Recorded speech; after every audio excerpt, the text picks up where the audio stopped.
Muitas vezes, para ir para frente, você tem que olhar para trás. Mas, vez por outra, você tem que flagrar o retrovisor. Ali é uma forma de você ressignificar determinados fatos da sua vivência e que, com um tempo maior de vida, você consegue dar, né, outros sentidos. Pessoal do Sempre um Papo, aqui é o João Anzanello Carrascosa. Estou aqui hoje para conversar com vocês sobre o meu primeiro romance, Aos 7 aos 40, editado pela Kozak Naif.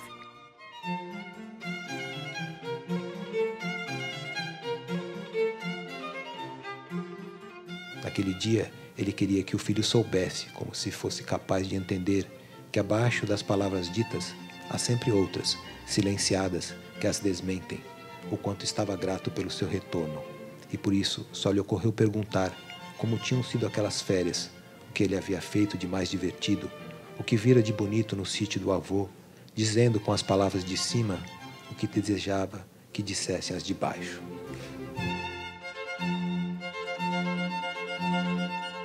Eu estou bastante animado para falar sobre esse livro, para conversar com vocês, enfim, para apresentar esse personagem que vive o tempo de descoberta aos 7 e de redescoberta da vida aos 40. E é a história de um personagem vivendo dois instantes da vida. Um instante inicial, que é esse instante justamente do ato de ler, e um sujeito já vivendo depois uma idade mais madura, na qual agora ele não lê mais só, ele escreve também.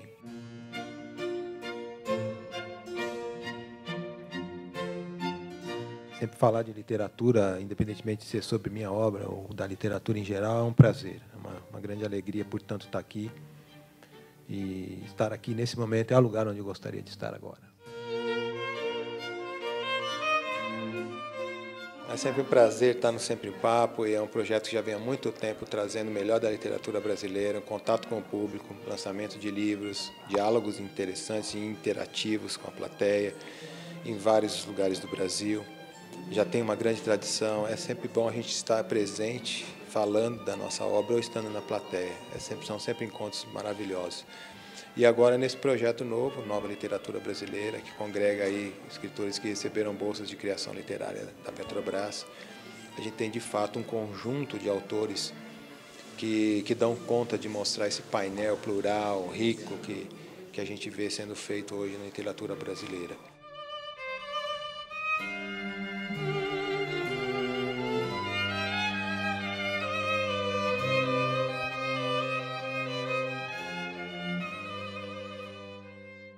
O que despertou a sua sensibilidade? O que te levou aos caminhos da literatura? Para mim começou muito cedo. Eu vim de uma cidade pequena, no interior de São Paulo, Cravinhos. E nesses lugares onde essas cidades onde são orbitadas por pequenas propriedades rurais, campo, se contam muitas histórias, ou se contavam no passado, né, de coisas que teriam acontecido. E também, por ser um lugar pequeno, tudo que acontece tem uma ressonância. Então, as histórias elas flutuam nesses lugares. E eu já me apaixonava por ouvir as histórias dos outros, que tinham um interesse.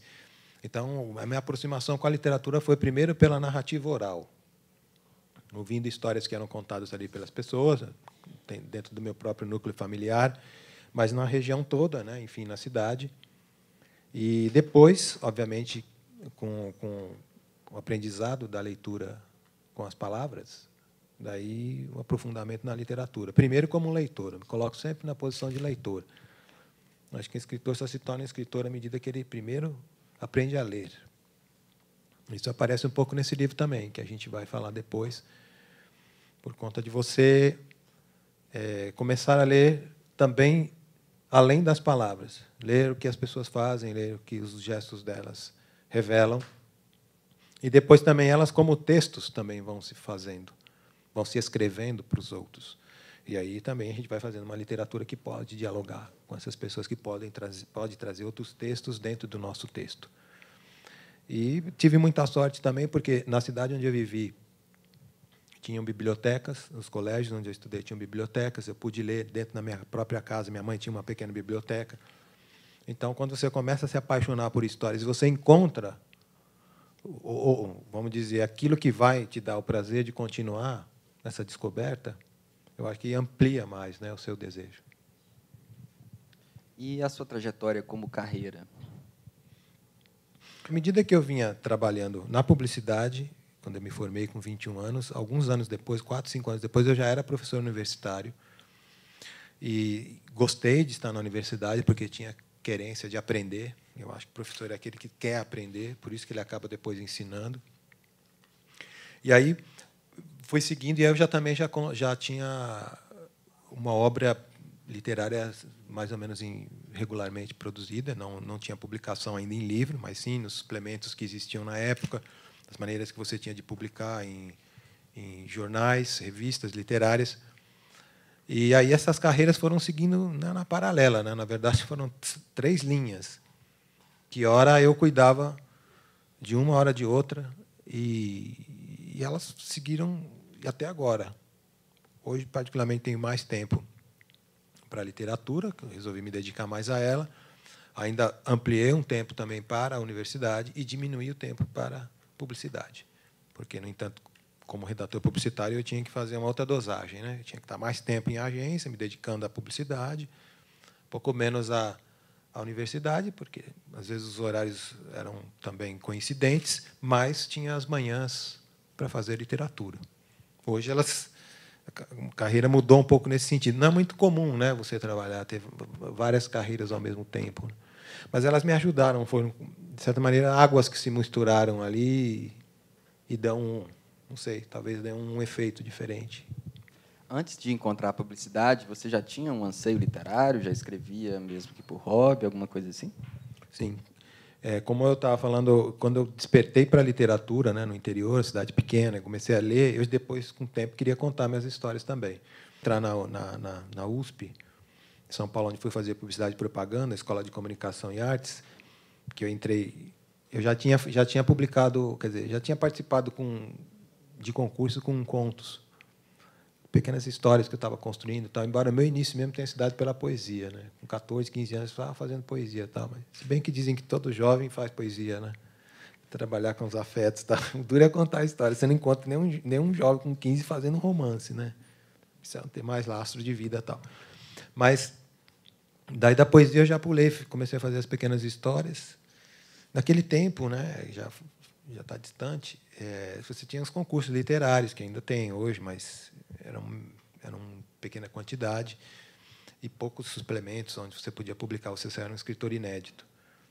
E aí eu comecei a fazer essas pequenas histórias e aí submetia a concursos, que era uma das formas que você tinha de começar a fazer a tua obra andar. E aí o primeiro concurso que eu fui premiado, que nem fui terceiro lugar, foi um concurso em Minas, em Ouro Preto. Uma história que eu tinha mandado lá. Depois, num concurso seguinte, era na cidade de Bauru, no interior de São Paulo.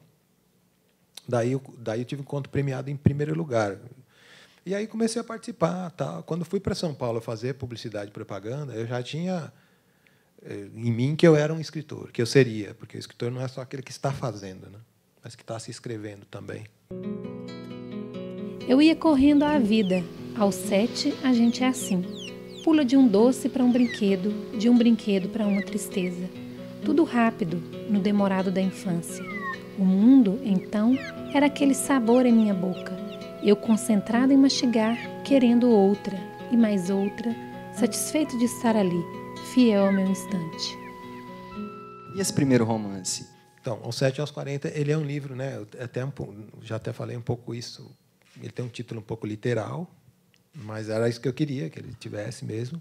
E é a história de um personagem vivendo 2 instantes da vida.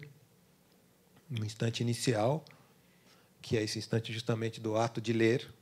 Aos 7 anos, praticamente, você começa, né, a fazer a leitura da palavra, mas também a leitura do mundo, das pessoas, olhando, vendo, descobrindo coisas. É um tempo de descobertas muito intenso. Pode ser aos 5, pode ser aos 8, mas, enfim, mais ou menos posicionado nesse período. E um sujeito já vivendo, depois, uma idade mais madura, na qual agora ele não lê mais só, ele escreve também, escreve a si também. Ele já tem um período de vida vivido, ele já pode olhar o seu próprio texto. Então, a primeira parte desse livro, na verdade, não é nem a primeira parte, mas há esse instante inicial dos 7, que é intercalado no livro todo com outros instantes dos 40. Então, na verdade, os capítulos são correspondentes. Por exemplo, um capítulo é o sentimento a descoberta do amor, por exemplo, desse menino. Todo mundo descobre amor em algum momento, né? Ele descobre com uma prima, né? Eu me colei na prima Teresa e ela em mim, o tempo todo. Se a brincadeira era de esconde-esconde, corríamos juntos para o mesmo esconderijo. E se achavam um, lá estava o outro. Na queimada, eu deixava que me matassem para que ela continuasse viva. Naquela festa junina, na casa do tio Zezo, eu e ela pertinho da fogueira, o rosto sujo de felicidade.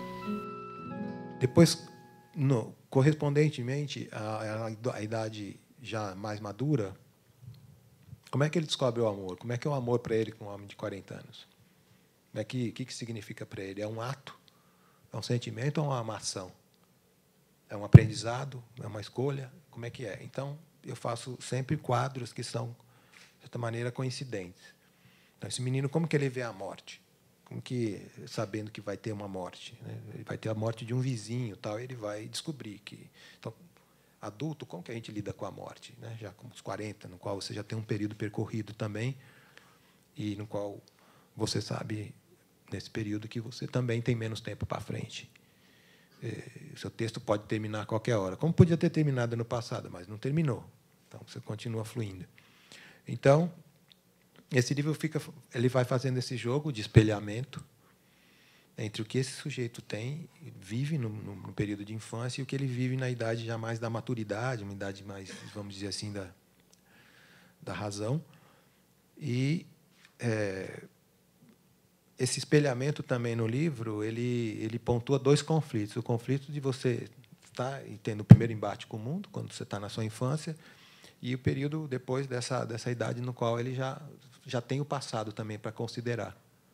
Porque com 7 anos o seu rio é muito curto. E com os 40 o seu rio já é um pouco mais espesso, já tem uma trajetória, já percorreu terrenos, já foi se misturando com a paisagem no qual você atravessou. E ele também tinha algumas mudanças, né, que eu procurei me meter nesse livro, na história desse personagem. Por isso que a gente pode considerar um romance, porque a primeira parte é sempre esse período da infância, no qual as pessoas têm nome. Quando você tem infância, você quer ter o nome, seu nome, o nome do irmão, o nome do pai. E esse sujeito, mais para frente, não tem mais nome, é um sujeito inominado, é qualquer um de nós. O que pode representar? Daí busquei tentar fazer uma estrutura também do livro que fosse meio um caleidoscópio, né? Que um texto pudesse lançar luzes sobre o outro. A vida era o que era, e ele cada vez mais longe de sua fonte, mesmo se de volta a ela. Como agora, tudo no caminho é para ficar lá atrás. As pessoas carregam só aquilo que deixam de ser. O presente é feito de todas as ausências. Eu pensei em fazer essa história, né? Quer dizer, tem algumas coisas que esse sujeito vai ter que enfrentar quando ele é pequeno, nesse embate inicial com o mundo, e bem mais para frente. Então, como é que eu poderia fazer isso? Num determinado instante, pensei em fazer... eu fiz os textos dos 7 primeiro, depois fiz os de 40, que fossem dialogando com essas histórias que estão aí na infância. Depois eu achei que ficavam muito, digamos, demarcado esses 6, 7 capítulos iniciais com os outros 6, 7 capítulos. Daí achei que era melhor entremear. E um pouquinho antes da gente já estar com o livro na editora, eu propus para a editora que a gente começasse a fazer o livro, fizesse uma montagem dos 40 para trás. Porque os 40 contém já os 7, né? Mas aí a gente releu e a gente achou melhor fazer entremeado, porque o entremeado também te dá a chance, nesse tipo de layout, que a editoria de arte da Kozak Naif propôs, de você ler só os 7 na sequência, ou só os 40, porque eles estão em posições distintas, né, nas páginas. Até foi uma coisa que a gente pensou juntos. A parte de cima do livro é um verde mais claro, como se as águas desse rio fossem um pouco mais claras, né, mais cristalinas, para você descobrir, né, as suas histórias. E as de baixo, a parte de baixo das páginas, são mais escuras, que é onde a gente ocupa com as histórias de 40. Tudo que você escreve tem alguma coisa focada na tua memória, que você gravou, que você, de alguma maneira, viu. Não precisa ser aquilo que você viveu, mas aquilo que você presenciou.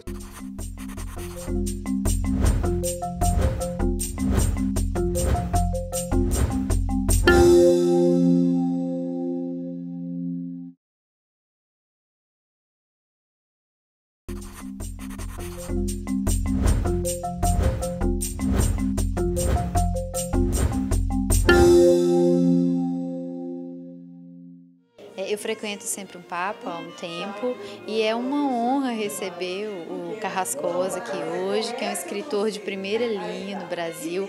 A literatura dele é muito boa, são textos muito bonitos, com muita sensibilidade, e a conversa hoje foi ótima. Realmente eu gostei muito das palavras dele. E agora eu vou mergulhar aqui no livro para confirmar essa simpatia. Eu gostaria de saber qual foi o gatilho que te levou a escrever esse livro. O que te jogou dentro desse livro? Na verdade, olha, essa tua pergunta foi muito boa, porque eu vou lembrar o que aconteceu, que o gatilho desse livro foi o seguinte. Existe um projeto muito legal em São Paulo, de uma artista plástica e também uma senhora que se formou em literatura, um projeto chamado Dulcineia Catadora. Então, ela faz livros com papel reciclado, tal, comprado dos catadores de papel, e ela trabalha a capa desses livros, a ilustração desses livros, com os filhos dos catadores de papel. Então, tem uma ONG e tal. E aí, essa Dulcineia é o nome, é o selo, mas quem conduz esse projeto é a Lúcia, essa artista plástica e também uma professora, enfim, se formou em letras e tal. E ela tem vários escritores a quem ela convidou e que fizeram esses livros. E as capas são de papelão, caixa de papel, e o papel dentro é reciclado. Então, tem lá um poema do Haroldo de Campos, tem lá um conto do Marçal Aquino. Então, e aí, enfim, ela me encontrou um dia e falou que gostava muito da minha obra, dos primeiros livros, Hotel Solidão, Vaso Azul, tal, e queria que eu fizesse um conto para aquele. Podia ser um conto já publicado, tal, para fazer aquele livrinho.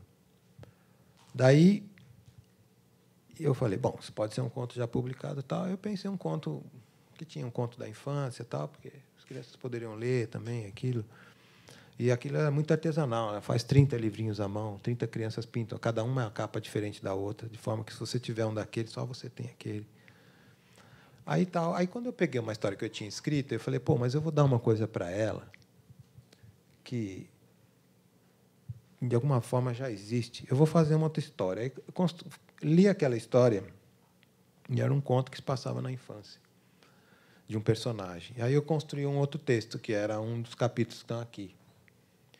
Que eu já não lembro como chama esse capítulo, mas acho que é o fim. Enfim, é um penúltimo capítulo desse livro, que é um menino que vai junto com o pai na casa de um tio que está doente. Ele vai visitar esse tio, para dialogar com aquele outro texto que eu tinha. E daí eu falei, mas ficou legal, porque esse personagem pode ser aquele quando ele era mais jovem. E daí escrevi uma outra história, que era uma mistura disso aí. Aí eu falei para ela, em vez de te dar um conto, eu vou te dar 3 contos. E daí juntamos e fizemos. Aí fizemos 30 exemplares, ficou lindo, mas eram... Aí eu comecei a pensar nesse projeto dos 7 aos 40. Quer dizer, então, um personagem lá antes, depois aqui, tal. E esse livro ele surgiu para fazer a submissão ao projeto da Petrobras, num período que eu estava revisando aquela água toda. Então, eu estava relendo os contos daquela água toda. Aí surgiram os personagens, estavam lá, né? O Bolão, o Urso, alguns personagens que aparecem em contos daquela água toda. Eu falei, mas esses caras já estão pulando desses contos. Eles querem mais vida. Então, eu já fui fazendo o livro articulando essas coisas. Aí veio daí essa história. O urso era do silêncio, igual ao seu Hermes. mas, quando falava, fazia a gente se melhorar. Eu lembro bem de suas palavras, que o segredo de um bom salto não estava na corrida nem no impulso, mas na concentração. Fique olhando o sarrafo sem pressa, o urso dizia. Você vai ver que, de repente, ele desce e aí é a hora de saltar. A infância é um tema muito importante no qual você se dedica um pouco mais para escrever sobre ela, porque é difícil a gente conhecer um autor mais adulto ou que escreve para adulto que tenha um tema muito infantil ou juvenil, enfim. Sim. Eu gosto muito de trabalhar com o mundo da infância, porque ele é um mundo justamente desse período de embate inicial com o mundo. E eu penso que a infância tem as suas complexidades também, não é só o mundo da puerilidade. E muitas vezes os textos que eu escrevo sobre a infância eles são vistos pelo olhar do adulto, né? Então, que período isso significa? Como que esses personagens conseguem lidar? E a infância me parece que, por ser o início, ela já também consubstancia um certo fim, onde a gente começa a se dar conta que as coisas terminam e dos sustos, né? Os primeiros sustos que a gente tem. E, curiosamente, esse livro, Aos 7 aos 40, ele acaba sendo um pouco de síntese da minha obra, porque eu escrevi muitos livros infantos juvenis, entrando por esse universo mais da irreverência infantil, do período de encantamento, maravilhamento com tudo. E também, na área dos contos, eu sempre escrevi contos adultos, e visto, né, por esse prisma mais pesado da vida, às vezes mais cinzenta e tal, mas com possibilidade, né, de remissão. E daí, justamente nesse projeto, há uma parte, né, toda focada na infância e outra parte toda focada no outro ponto, né, já de uma vida mais vivida. Então, assim, eu gosto de voltar a entender esse período, tentar olhar, porque os personagens que estão ali, de alguma maneira, estão falando muito sobre nós, sobre o que nós somos, né? De olhos fechados, no escuro, o homem ficou pensando em seu menino. Estava tão perto, no quarto ao lado, podia ouvir o som de sua respiração. Sentia o filho acesso dentro de sua vida. Mas, sem saber por quê, a saudade continuava crescendo nele, crescendo como a lua lá fora. Ao escrever esse livro, você revisitou de alguma forma a sua infância? Como que é a sua relação com a sua própria infância? A gente sempre escreve lembrando coisas, né? Trazendo aquele ambiente que você conviveu, aquilo de alguma forma pontua e dá algumas fronteiras para aquilo que você vai escrever, ajuda você da forma. Mas essa tua pergunta serve para qualquer outro tipo de obra que eu escreva. Que é o seguinte: tudo que você escreve tem alguma coisa focada na tua memória, que você gravou, que você, de alguma maneira, viu. Não precisa ser aquilo que você viveu, mas aquilo que você presenciou, situações que são extremamente tocantes. E um dia você vai acionar isso na memória, para escrever sobre aquilo. E aí, assim, eu acho que a memória, o passado, ele está o tempo todo com a gente. Meia hora atrás já é passado. Então, a hora que a gente entrou aqui já é passado. Eu já posso acionar para escrever, né? Então, já posso falar disso. Por quê? Porque aquilo que já passou é muito, vamos dizer, marcante você ver que aquilo já passou, que aquilo não faz mais parte. Que, no entanto, aquilo vai, de alguma maneira, também condicionar seu passo seguinte. Que a gente estava falando hoje, um dos capítulos desse livro, esse menino na infância, ele se torna um atleta de salto em altura. Atleta não, né? Um garoto, mas que compete salto em altura. E ele, num determinado instante, ele descobre, na hora que ele vai pular, né, que um sujeito está pulando com um salto novo, que foi um salto que aparece nos anos 70, na Olimpíada do México, tal, que é você pular de costa. Até então, se pulava de tesoura, né? Pulava de frente. Quando descobre esse salto de pular de costa, a altura sobe, e até hoje, depois de 30, quase 40 anos, ninguém consegue pular mais alto senão desse jeito. Mas é você pulando, olhando para trás. E aí aconteceu o bonito, de tão imprevisível que foi. Ele se concentrou, também sem pressa, e então correu. Correu. Do jeito que corria, eu notei o diferente e, quando estava bem perto, ele se virou e saltou de costas. flop. E aí eu só pude aplaudir, junto com o estádio inteirinho. Em vez de me sentir derrotado, eu me alegrei todo por estar ali e ver aquela mágica. Por que a infância é clara, é verde clara, e a idade adulta é verde escura? Quando a infância é o período mais egoísta da vida da gente, a gente só pensa na gente. Será que esse egoísmo... E quando você é adulto, você justamente deixa de pensar em você e passa a pensar nos outros. O egoísmo é a solução para uma vida feliz e uma narrativa alegre, de que deixa boas lembranças? A tua pergunta ela tem uma ótica que é possível também, né? Pensar assim. Na infância é um período que você está voltado para si, talvez porque não conhece o mundo ainda, vai ter que conhecer a duras penas ou não, né?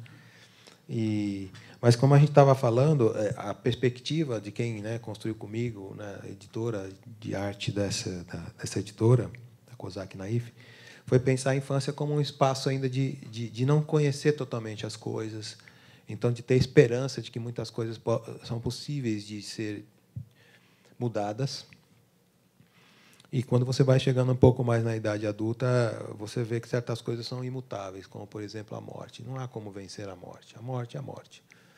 E outras coisas, determinados conflitos com o outro, por mais que você seja compreensivo, esses conflitos terão que existir. Então, o verde claro foi pensado nesse sentido bom da infância, e o verde escuro já um pouco do... Embora também a gente foi mudando um pouco, o livro vai também mudando a diagramação, vai ganhando mais espaço a partir dos 40, porque também há uma possibilidade no último capítulo, né, de reencantamento com as coisas, o sujeito tem envelhecido, parecer que ele está desiludido, mas, ao contrário, a possibilidade dele encontrar nuances e maravilhas ainda no cotidiano, coisa que eu acho que é onde a gente vai encontrar essas maravilhas. Não nos dias raros da vida da gente, né? Um dia espetacular. Esses são muito poucos, mas no cotidiano, que são a nossa maior parte, a gente poderia encontrar essas coisas supostamente menores, mas são essas coisas menores que fazem a grandeza da vida. Não são os grandes dias. Tudo ali havia perdido a cor, a luz, os contornos vivos. A cidade que lá estava era a mesma, mas a outra, a sua, a cidade que se enraizara nele, essa se apagava aos seus olhos, como um glaucoma sob a camada fria da atual. E essa continuava sendo casas, ruas e árvores à espera de que as pessoas passassem por elas. Os meios de comunicação de massa são narrativos também, eles o tempo todo estão no formato de contar histórias. Mas, muitas vezes, não é só a história que conta, mas a maneira como você conta, que pode te encantar, pode te fascinar, pode dizer mais. Então, acho que precisa também ter mais experimentação, né, como você estava falando.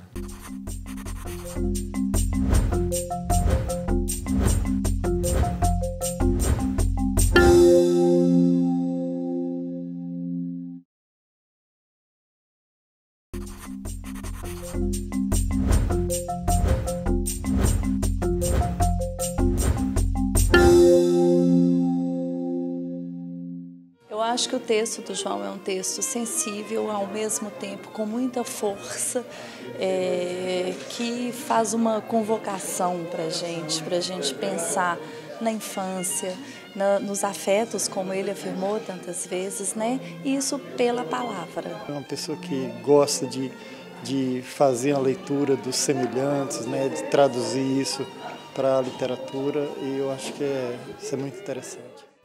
Você falou que, para fazer esse livro, você voltou à sociedade, assim como o personagem faz. Você tem um processo de criação, de composição dos seus livros que é fixo, ou isso varia? Como que você faz? Eu acho assim, tudo depende do projeto. Tem projetos que você tem que fazer pesquisa, você tem que fazer leituras, você tem que se mergulhar em determinados assuntos, se serão tematizados ali, né, no seu texto. Às vezes, você tem que fazer viagens, você tem que se aproximar de situações, porque para dar verossimilhança, né, aos personagens. Então, eu gosto de trabalhar com coisas que eu não sei também. É claro que, às vezes, eu, né, vou buscar coisas que eu tenho uma aproximação. Por exemplo, eu vivi numa região de café, depois de cana-de-açúcar, de soja, de milho. Então, aquilo eu retorno àquele lugar como a minha nascente. Então, eu retiro coisas dali. Mas nem sempre estou trabalhando com aquelas histórias. Às vezes, estou trabalhando com, por exemplo, contos da cidade grande, então, em São Paulo. Então, se eu vou tematizar determinadas situações, elas se passam num lugar da cidade, eu vou dar uma olhada, eu vou relembrar, eu vou pegar a internet, vou tirar uma foto, vou ver. Aquilo me ajuda muito. E personagens mesmo, muitas vezes, eu não fico pensando no rosto de um personagem. Eu pego um rosto que tem numa foto e, a partir dali, eu descrevo. Porque nada é maior que a vida, né? A nossa imaginação não pode ser maior que a vida. A vida é sempre maior que tudo isso. Então, a nossa limitação vai empobrecer tal, então eu vou buscar algo que já está pronto. Muitas vezes, o rosto de alguém pode me inspirar. O rosto de um personagem que seja de extrema ternura, posso me lembrar do rosto da minha tia, posso me lembrar do rosto de alguém que eu conheci quando era pequeno, ou alguém que eu conheci que trabalha comigo hoje, uma senhora que serve um café. Então, eu acho que tudo, a nossa matéria está aqui, presente. Não é preciso você ir muito longe para descobrir coisas. Agora, depende da tua história, você precisa buscar, pesquisar. Você vai escrever, sei lá, um assunto sobre determinada profissão, o teu personagem. Né? Por exemplo, se teu personagem fuma, e você não fuma, como é o meu caso, eu preciso estar com algum fumante para ver como é que é esse negócio, que fuma toda hora, que não para de acender o cigarro, como é, que horas que fuma. Então, você tem que trazer uma certa verossimilhança, embora a ficção permita também um monte de outras licenças, né? Não precisa também ser tão exato, tão preciso. Mas aquilo que dê um pouco de ideia de que é possível. Porque a literatura é o mundo do possível, não é o mundo do que aconteceu. Aquilo, tipo, seria tão bonito se fosse assim, né? E a gente, lendo o livro, a gente vê que você observa realmente as coisas ao seu redor, a forma como as pessoas se relacionam. Enfim, a gente encontra coisas em comum com o que a gente vive. Você tem essa busca, ao se pensar como escritor, busca de interpretar essa contemporaneidade, enfim, de ser um tradutor do que a gente vive hoje? Eu não sei se é uma coisa consciente, mas assim, não sei se também se é uma virtude ou se é uma limitação. Mas a verdade é que me interesso muito pelo outro, me interessa observar o outro, ele que me justifica, ele que me dá a minha estatura. E as histórias que eu costumo contar tem sempre essa aproximação, de querer falar com o outro, de querer ver o que o outro está pensando, o que ele está sentindo, tentar descobrir, decifrar um pouco o outro. Por isso, esse ato de ler o outro, mais do que ver, né? E acho que a gente pode ver assim, não só hoje, como em outros tempos. É uma necessidade de você tentar descobrir como que as pessoas estão, de folheá-las também, como um livro. As pessoas estão sempre se abrindo para a gente, ou às vezes se fechando. E isso é o mais bonito, você tentar decifrar o outro, para poder viver bem com ele, para poder sentir também o drama dele, o conflito dele. As relações afetivas me interessam sobremaneira. Minha obra toda é construída em cima disso.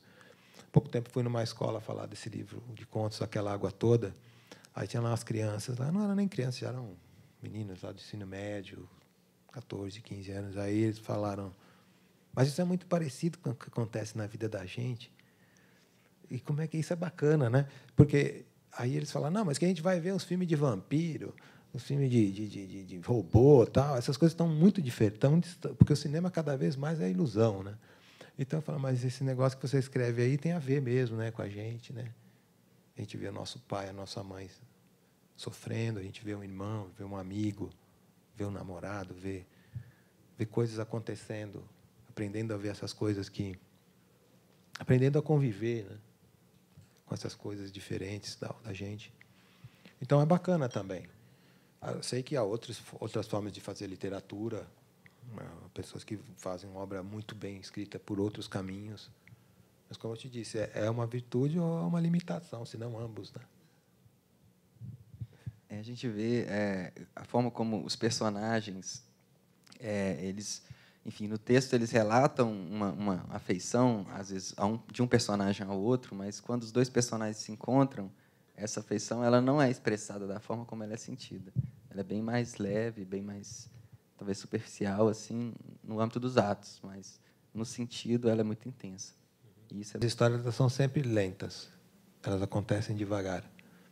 É uma busca para a descompressão do tempo que a gente vive, que tudo é tudo tão rápido, para te proporcionar o mergulho. Você vai lendo devagar, até que ou a história te transporta, ou não. Para mim, ele precisa ter um ritmo, e é o ritmo do coração. Coração normal, não em atividade como uma corrida ou algo muito intenso, mas a normalidade. O que é você estar aqui agora e começar a fazer uma leitura? Como vocês estão olhando para mim e eu para vocês. Estamos fazendo uma leitura uns dos outros. Coração batendo no tempo que tem que ser. Ninguém está se emocionando demais, mas também não está tão frio. Também ninguém está correndo, tal, usando, né, então, essa é a minha posição. Olhar, por vezes, até com uma ótica elegíaca, agradecendo e vendo com solenidade o instante presente, sendo grato a Ele por estar aqui. Eu experimentava, ansioso, o que não era a vida ainda, na sua certeza, só a promessa. O desejo que eu iria depois conferir diante dos fatos. E que era sempre diferente, às vezes superior ao que eu sonhara.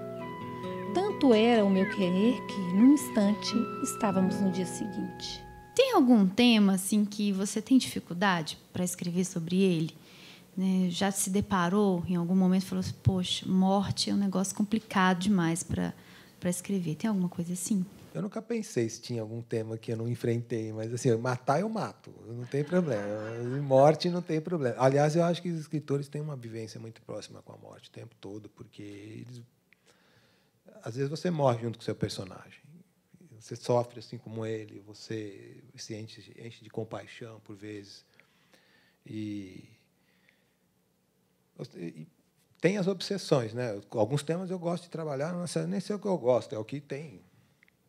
Cada um é o que é, né? Então, tipo, espinheiro não dá uva, né? E videira não dá espinho, quer dizer, então a planta que você é só pode dar aqueles frutos. Você vai tematizar coisas que te incomodam e que a morte é uma coisa que me encanta muito, me fascina, né? Porque justamente a vida não se torna mais valiosa à medida que você concebe a inevitabilidade da morte, a presença em qualquer instante da finitude. Mas textos relacionados com os afetos são as minhas inquietações maiores. O que eu posso... Sempre tentando vencer essa impossibilidade de dizer ou dizer de outro jeito. Meus textos, você conhece alguns dos meus livros, então sempre tentando posicionar personagens, acompanhá-los nos seus dilemas, nas suas trajetórias, nos seus conflitos, na sua solidão. E talvez apareça algum outro tema que eu possa enfrentar, mas esses são os que mais me encantam. Julgou que no dia seguinte se libertaria daquele brutal sentimento de perda. O domingo despontou em forte claridade, mas ele amanheceu escuro. Persistia em soprar as cinzas, na esperança de que o fogo, mesmo se mínimo, se reavivasse. Será que desaprender a ler não só as pessoas, mas, sobretudo, a si mesmo? A literatura contemporânea, não é o seu caso, digo porque eu conheço o seu trabalho, um excesso, às vezes, parece mais de conteúdo do que de forma, sabe? Mais de excesso de tema do que um domínio sobre essas questões. Eu gostaria de ouvir um pouco o que você acha dessas questões na literatura. Muito obrigado também pela tua pergunta. Fico grato também que você conheça a minha obra. Eu penso assim, a literatura contemporânea, não só a brasileira, mas em boa parte mundial, existe um excesso, né, de obras, ou existe espaço, as pessoas querem publicar, querem ser lidas, querem partilhar aquilo que elas escrevem. E, muitas vezes, as coisas não estão prontas ainda para serem divididas. Ainda, pelo que eu sei, ainda demora 9 meses para nascer um filho, né? Então, o pessoal quer sentar hoje, quer, numa sentada, fazer um livro. Às vezes, o livro precisa demorar, ele precisa ter um tempo. É claro que, às vezes, você escreve o livro rápido, mas você precisa de uma vida toda para fazer. Cada gesto que você já teve na vida inteira para poder fazer aquele livro. E você tem que estar presente naquele livro com todos os instantes da tua vida. Não só com o instante atual, mas com tudo que você tem. Então, a gente vê muita pluralidade, a gente vê possibilidades distintas, né, de se fazer literatura. A gente trabalhando com literatura de emoção, outros de aventura, outros de terror, enfim, de tudo. Mas eu acho que você tem muita razão, sim. Eu não leio totalmente assim, com todos os contemporâneos, mas muitos dos que eu leio, eles são muito factuais. É preciso narrar coisas, é preciso contar episódios, é preciso contar. A narrativa tem que ser engenhosa, ela tem que acontecer coisas, o sujeito tem que matar, fazer coisa, tem muito sangue, muito sexo, muita miséria, coisa e tal. Então tem um espaço para o social e muitas vezes desaparece o sujeito, porque fica tudo muito igual. Aí parece uma prosa documental, uma prosa jornalística, uma prosa com uma certa evidência cinematográfica.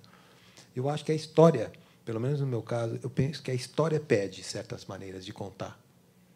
Por que eu vou narrar em primeira esse texto? Por que eu vou narrar em texto?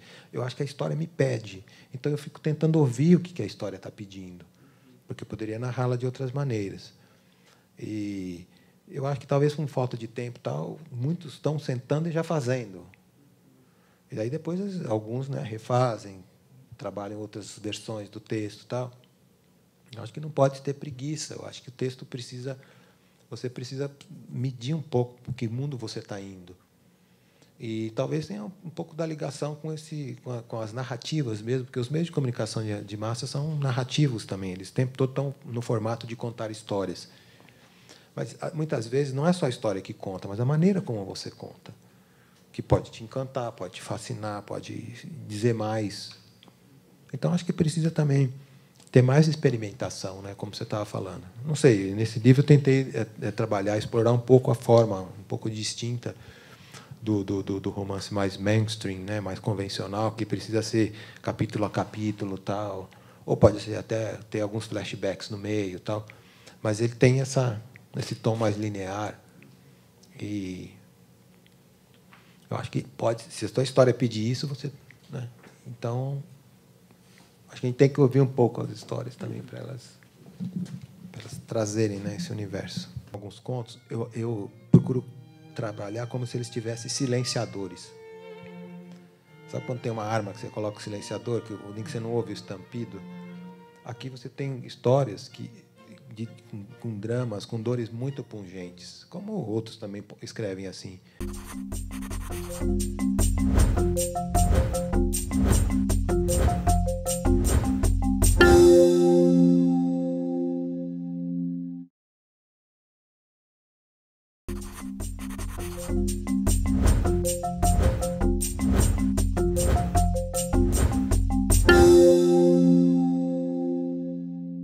Admiro muito que o João possa falar coisas tão profundas, densas e tão intensas, às vezes de forma tão intensa, e ao mesmo tempo de uma forma tão delicada. Como que a comunicação hoje, ela tinha que levar em conta o silêncio. Aquilo que você não diz faz parte da comunicação. Como que esse silêncio hoje ele tem essa importância, especialmente frente às novas formas de comunicação aí, que a gente é muito rápido e economiza palavras, letras, né, através dos novos canais de comunicação. A tua pergunta tem tudo a ver com o tipo de obra que eu faço, né? Tem até uma antologia sobre os meus contos que chama-se O Volume do Silêncio. Volume nos dois sentidos, né? O volume que é um livro, né? Um volume, um tomo sobre o silêncio, e também o som, né? Quanto esse silêncio é alto ou é baixo.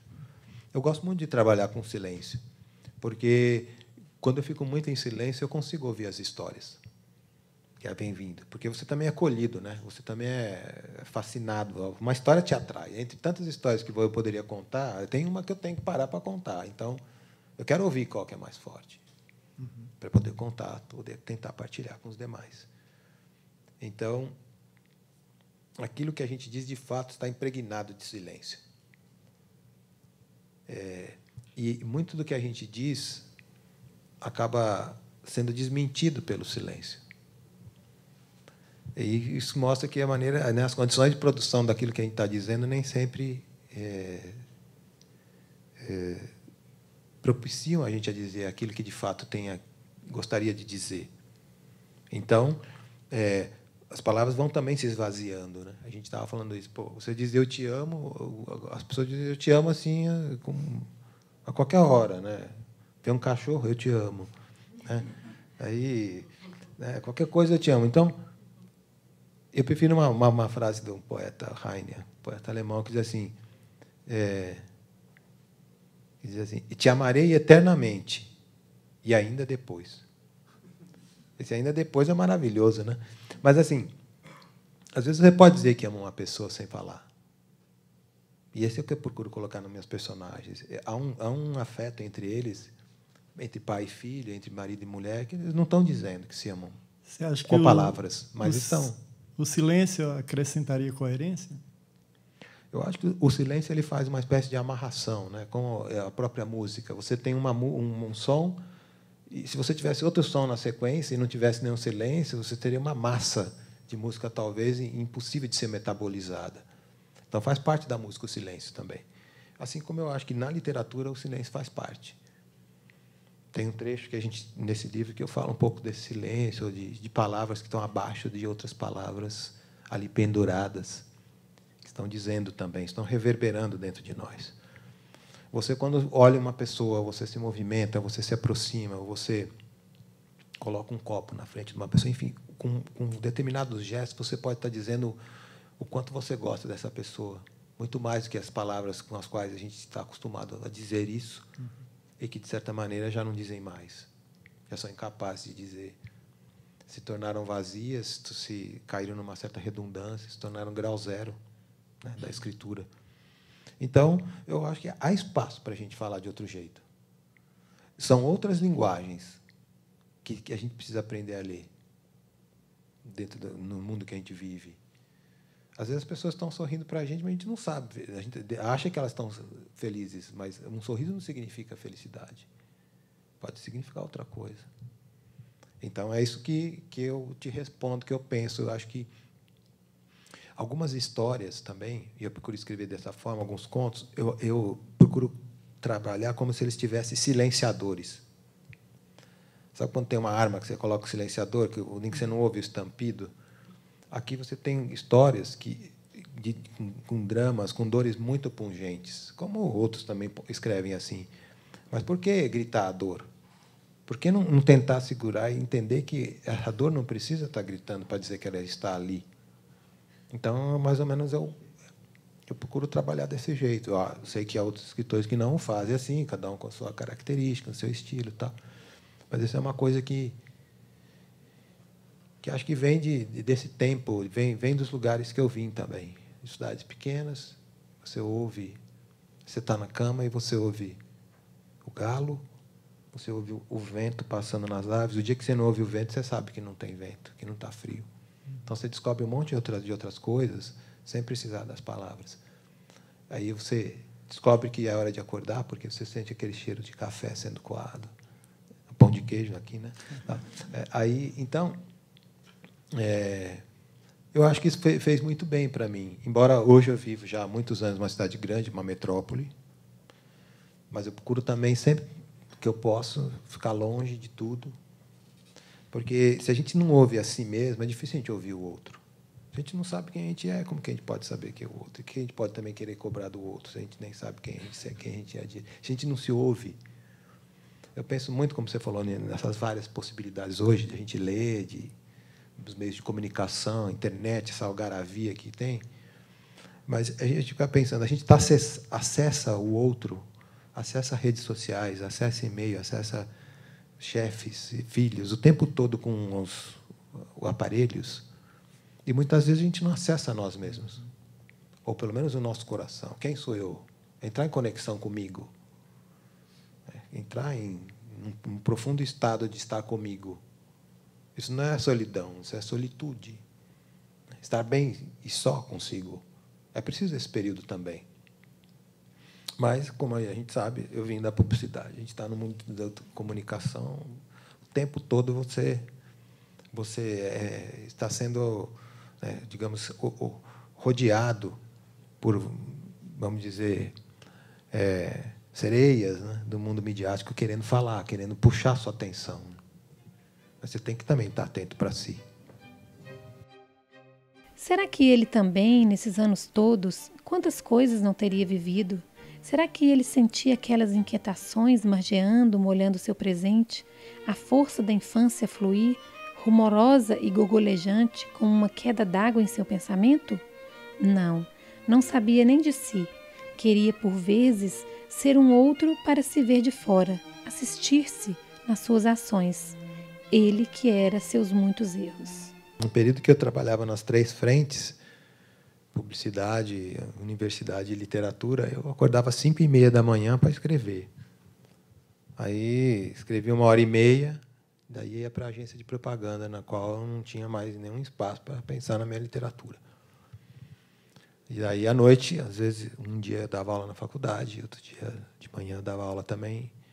Então, eu ia fazendo essa matemática, esse cálculo. Mas a literatura nunca saiu do meu espaço. Hoje tenho condições de ampliar. Eu acho que dá para você conciliar, mas tem que ser uma coisa muito lá do fundo. Porque, às vezes, eu trabalhava no sábado em casa. Eu falei, hoje eu quero escrever. Eu ficava alucinado esperando o sábado para poder escrever. Porque eu escrevia só 1h30 de manhã, às vezes você está começando a pegar a história e já tem que sair. E eu acho também que boa parte da minha obra, se não a obra adulta principal até agora, foi de contos, porque eu conseguia fazer o conto parar ali, ou pelo menos adiantar e ir embora. E quando eu fiz os romances infantos juvenis, eu ficava o tempo todo na agência perturbado pelos aqueles personagens, porque eles queriam aparecer, eles queriam falar e tal. E, às vezes, na hora do almoço, eu não saía, tinha um horário um pouco largo de almoço, eu ficava uma hora que a agência esvaziava, as pessoas iam embora, eu ficava escrevendo alguma coisa ali para guardar depois, né, para não perder. Então, era muito mais visceral, muito mais corpóreo quando eu estava com um romance em andamento. Mas aí não dava, porque eu tinha que entregar campanhas, passar a madrugada e tal, e então eu procurava fazer os romances período mais de férias, tá? Dezembro, janeiro, fevereiro, que não tinha aula na faculdade, e um período um pouco mais tranquilo em agência também, né? As coisas começavam a funcionar em fevereiro, depois do carnaval, para os anunciantes. Então, era um período que rendia muito. Mas acho que tudo é possível de se conciliar. Eu acabei fazendo 3 carreiras, né, como eu estava te falando. E, na carreira acadêmica, eu, como professor, eu escrevi vários livros de redação publicitária, porque não tinha na época, achava que precisava sistematizar, que precisava ajudar, porque eu aprendi sem ninguém me ensinar, também nas agências ninguém ensinava. Eu falei, tem que alguém escrever isso daqui. Eu vou fazer. Então, acho que tudo é possível a gente fazer, se a gente conseguir dosar. A gente consegue.